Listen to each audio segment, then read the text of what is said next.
Hi, it's Vicky here and welcome to another art channel video. Today I'll show you how you can create a layout just by using patterned paper, and if you're a scrapbooker or a card maker, I know you have tons, and just by using your big brush markers by Faber-Castell. So let's get started. I've chosen this pattern paper, which is an old pattern paper by Eco Park, and it's called Paradise Beach, and all the papers that I'll be using throughout this project will be from this particular paper pad. I'm applying gel medium by Faber-Castell, and I'll just stick them on my page. This is the lighter paper that I've chosen, and I'm sticking it on top of my pages, and this will be the sky. And as I'm trying to keep all the rest of my supplies limited, so I won't be using any stencils or doing any other background techniques, I'll just add a texture on my background with my papers. And I just love that pattern paper, which is like stained glass. I think it's going to create a wonderful background for my sky. I'll do the same thing on the other side, and after sticking both pages on my layout, and everything was dried out, I used my scissors and cut out the excess paper.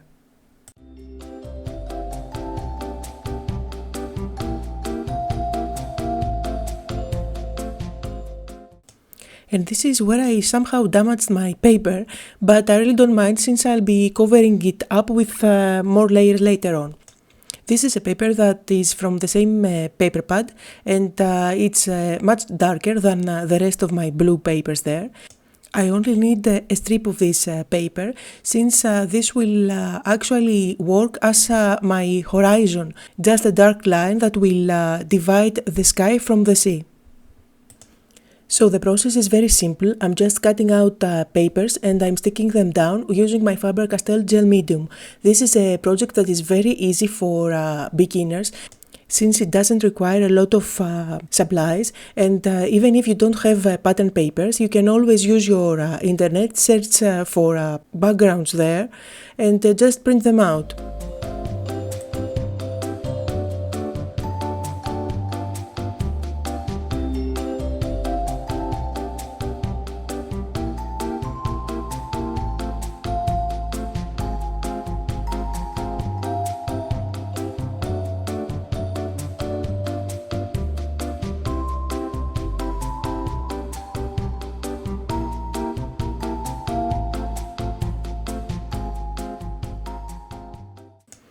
And after sticking down that paper that is going to be my sea, I'm just cutting out these two strips of paper, and this will be my sand. Again, the same process. I'm using gel medium to stick everything down. So actually I've used 4 different pattern papers from the same pattern paper collection, and I've just stick one on top of the other. And now I'm using some scrap paper, and I'll just tear off 2 strips, and as you can see, I'm not trying to be perfect there. I want these random lines. This white strip of paper is going to be the area where the sea touches the sand. So I want this to be white, and again the same process. I'll use my gel medium and stick it down. Now up to this point the layout is super easy, and I think everyone can do it, but the real challenge here is to bring everything together by adding shading and make these pattern papers look like they are actually sea and sand. To add the shading, I'll bring in my Faber-Castell big brush markers. These are Indian ink markers which dry permanent. But the fun thing about working with these markers is that they don't dry out super fast if you're working on a non-porous surface. I am working on a non-porous surface at the moment just because I've applied gel medium on top of all my papers. The technique of shading is pretty simple. You just pick up a marker that is slightly darker than your paper. I've chosen light cobalt turquoise here, and I'm going all over my edges as well as on the paper that resembles the sea. I'm applying color with the marker and just smudge it out with my finger. It's very simple to do, and as you can see, I'm adding just a splash of color on the sky as well. By using the same color shading on both the sky and the sea, we'll bring those two together. And now I'll move on and add just a bit of shading below the white area. Now I'm trying to pick out the best marker to do so, and as you can see I can always try it out on my paper and just wipe it off. A baby wipe does the trick of erasing all your mistakes, and that's why I love my markers, because they are quite forgiving when you are working on a non-porous surface. You see that I can manipulate the color and just erase with my baby wipe whatever I don't want to. Now I'm using my white marker and I'm just adding some shading on top of the white area there.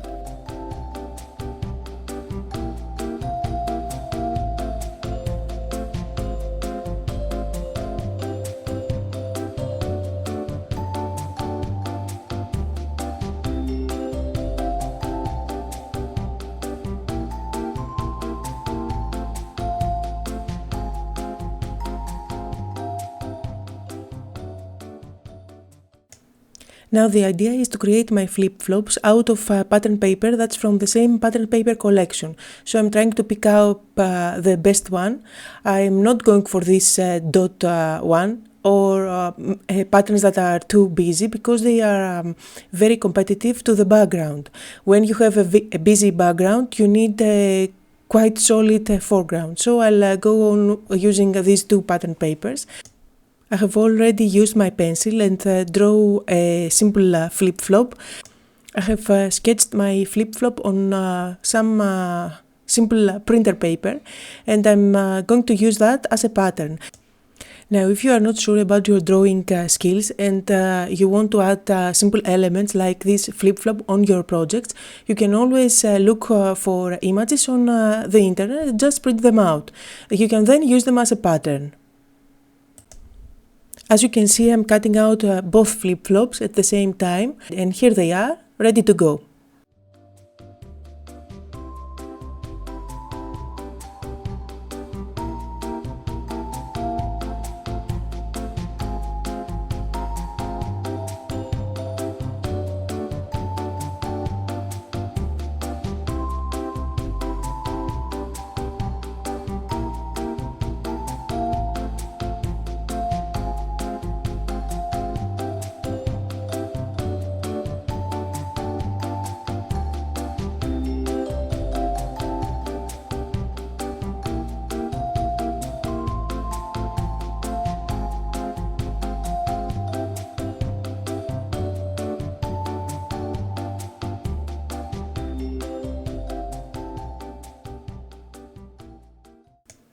Now I want my flip-flops to hang on a string, so I've cut out a piece of string. I'm drawing with a pencil the line where my string is going to go, and after assembling both my flip-flops, I'm going to stick them all down on my layout.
To add more interest on my layout, I have these small cloth pins, and just because they are too bulky, I'm going to disassemble one of them and use these two little wooden pegs as my cloth pins.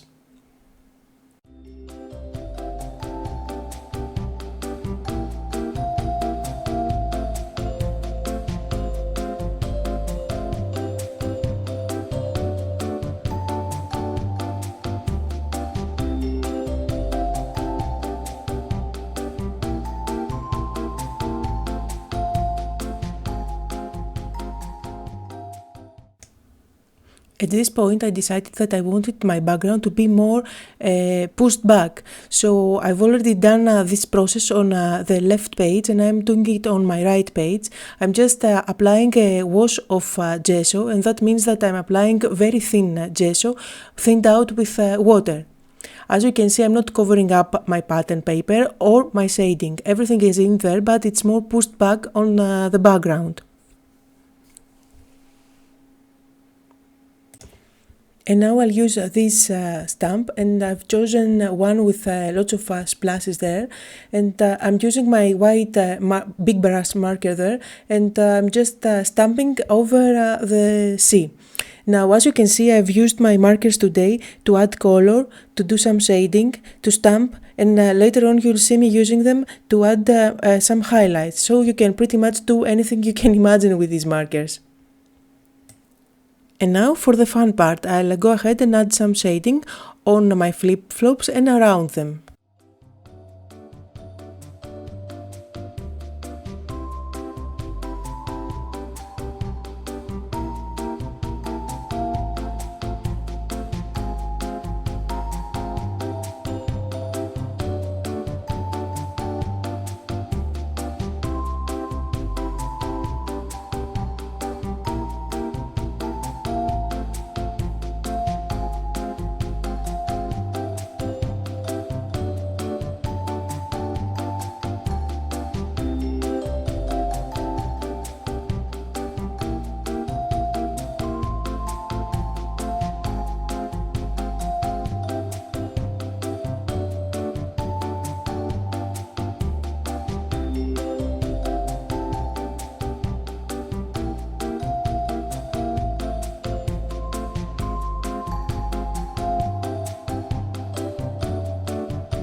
And as I always say, don't be afraid to add a darker color on your shading. It really is the marker that makes the difference. And again, I can always use a baby wipe and wipe off the areas where I feel that I have too much shading. I still have a few seconds to do so before my ink dries out. And I have gone ahead and used my scissors and cut out little pieces from this green pattern paper, which I'm going to stick on top of my page, and this will resemble a tree.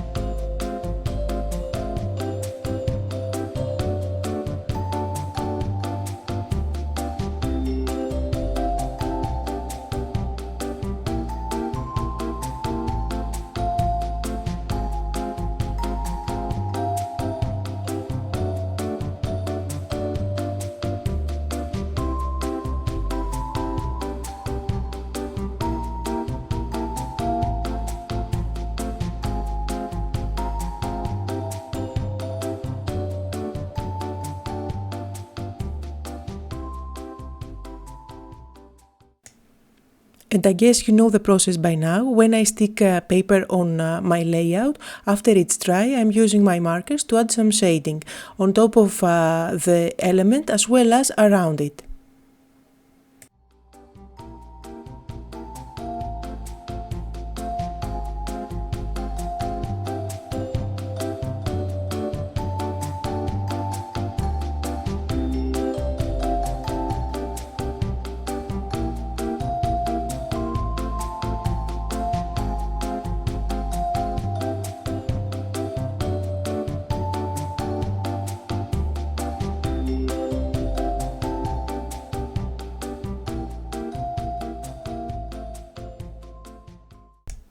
And just because I'm trying to shade between these leaves and the area is too small for my finger, I decided to use this tool, which is from the Gelatos tool set by Faber-Castell.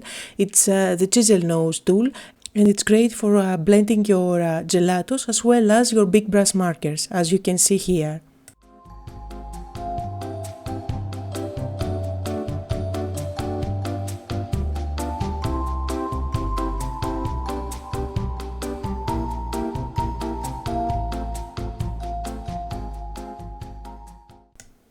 And now I'll go ahead and stamp my quote. I always have a quote for my pages, and I guess that's my starting point. And as you can see, I'm using my black big brush marker to apply the ink.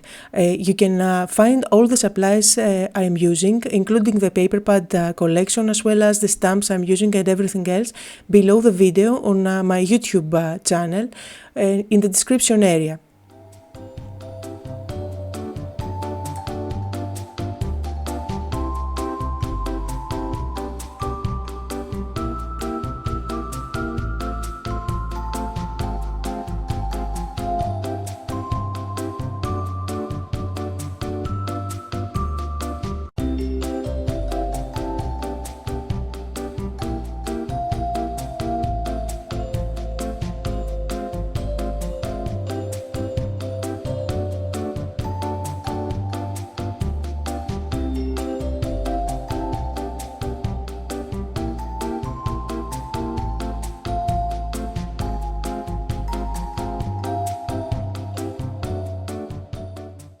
At this point, I decided to go over the letters with my fine tip marker. This is also by Faber-Castell, and it's from their Essential collection.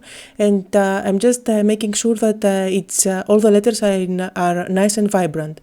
Now I've chosen some wooden elements from my wood veneer collection, and I'm just sticking them here and there to add more interest on my page.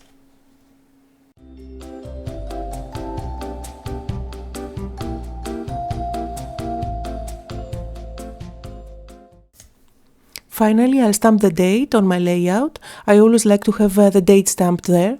And then I'll use my white big brush marker and add some highlights here and there.